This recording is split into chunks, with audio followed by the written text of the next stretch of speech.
Hi, this is Brian Kim. I'm going to share with you case number 142 in the Best Way to Do Cataract Surgery series.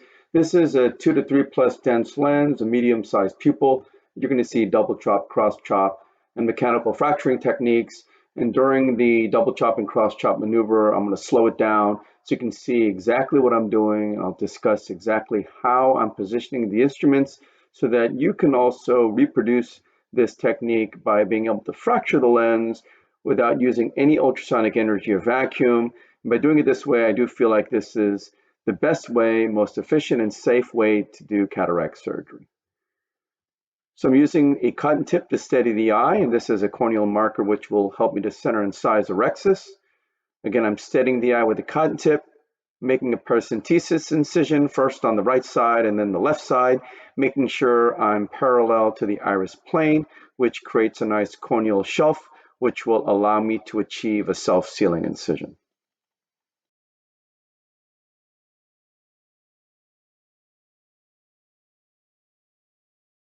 This is intracameral lidocaine and then some intracameral epinephrine. And then this is some dispersive viscoelastic to coat the corneal endothelium and to flatten the anterior capsule. I'm using the cannula to hold the eye. And this is a triplanar corneal incision. I make a vertical groove, place the blade into the deep part of the groove, tunnel through the cornea, and then when I'm ready to enter, I turn the eye towards me, and then I dive down here. And the cannula really helps me to control the eye with that maneuver. Pushing some more viscoelastic in. And then these are the Haldane-Burkhardt forceps. I don't believe these are the sharp tip ones. These are the original ones. You can see there's some stria as I'm pushing down. I pull down to create the tear, grabbing the right side of the tear, making sure I adjust the tear to match the radius of the mark that I made, going around circumferentially, pulling the flap along, making sure it's well centered and sized. Finish the rhexis, burp some viscoelastic out, and this is the capsulorhexis hydrodissection technique. I place the cannula, again it's a flat cannula, under the rhexis edge, contra-incisionally, point the tip down, get a nice wave, decompress on the left side, trying to spin on the right side, it doesn't spin, and then I go back to the left side and I'm hooking the peripheral lens, and very carefully and slowly you can see the lens is beginning to spin. I'm very ginger with the maneuver. I'm not trying to be very aggressive when I do that. But again, this is somewhat of a dense lens, medium-sized pupil. Again, some resistance when I'm spinning the lens. Irrigating the surface of the eye, lifting the incision with the chopper, going in with irrigation off to minimize Descemet's trauma. Removing the surface epinuclear material, and this is where we're going to go in slow motion. I'm placing the chopper under the rhexis edge contra-incisionally, making sure the elbow is still at the level of the anterior capsule, pointing the phaco tip vertically sub-incisionally, bringing the instruments together horizontally. You can see the whitening of the lens and sudden loss of resistance, and the lens is fractured in half. Separating a little bit more, making sure it's completely severed. Turning the chopper sideways, making sure I'm going under the rhexis edge on the right side, making sure I turn, again, pointing the chopper tip down, pulling it towards the phaco tip, and then slicing through the lens piece, and that is the cross-chop maneuver. Now I have three distinct pieces. I'm using some vacuum to grab that first quadrant, grabbing, and then I'm using the chopper to kind of encourage it to go up. Now it's out of the bag, using opposing forces to crush the lens into smaller and smaller pieces, and then emulsifying the lens piece with high vacuum.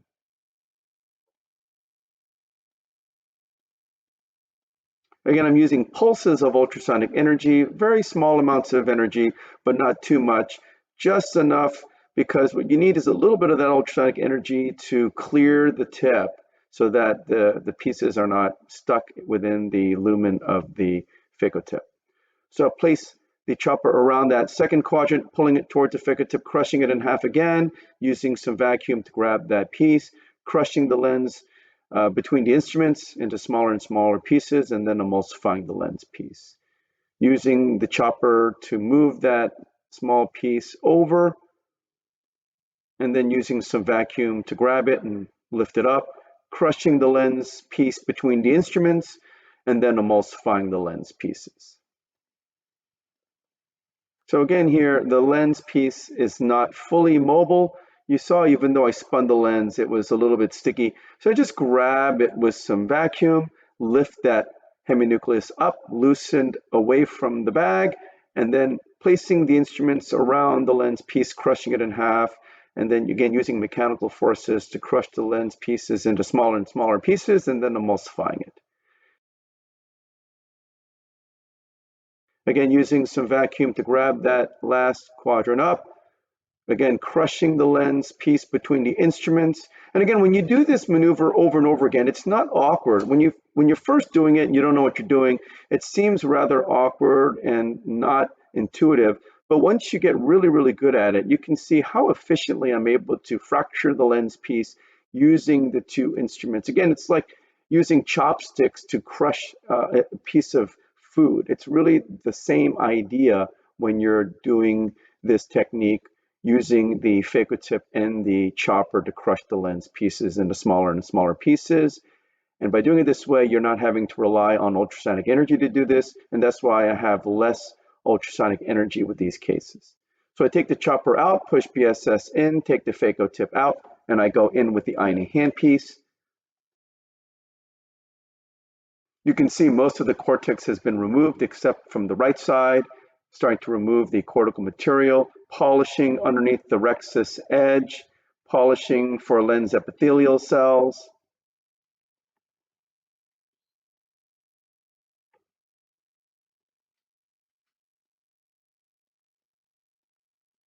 You can see under polish mode, you can really polish deep into the capsular fornix very safely. I'm polishing the posterior capsule as well here.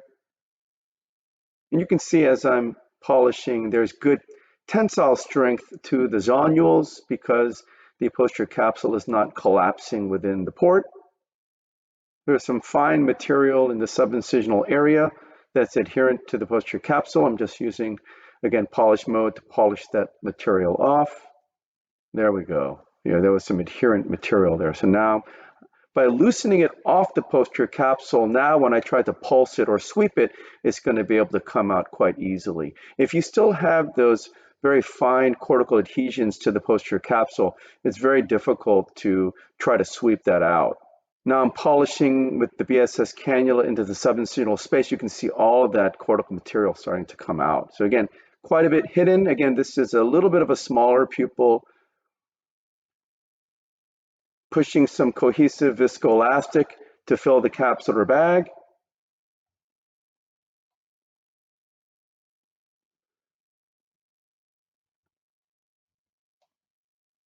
I'm using the shepherd polisher to polish around the anterior capsule subincisionally.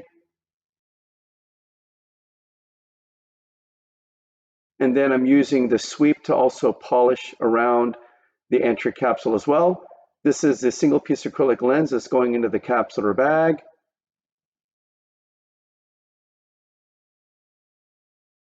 While it's unfolding, I'm quickly transitioning to the INA. I go in with irrigation off, activate irrigation, go underneath the lens, tilting it and rotating it 90 degrees clockwise, removing the viscoelastic from within the bag.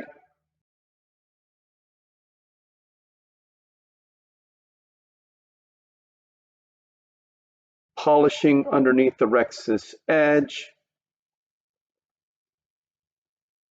Removing viscoelastic from the anterior chamber, and then I'll hydrate my incision. So again, this is a 2 to 3 plus dense lens, medium-sized pupil.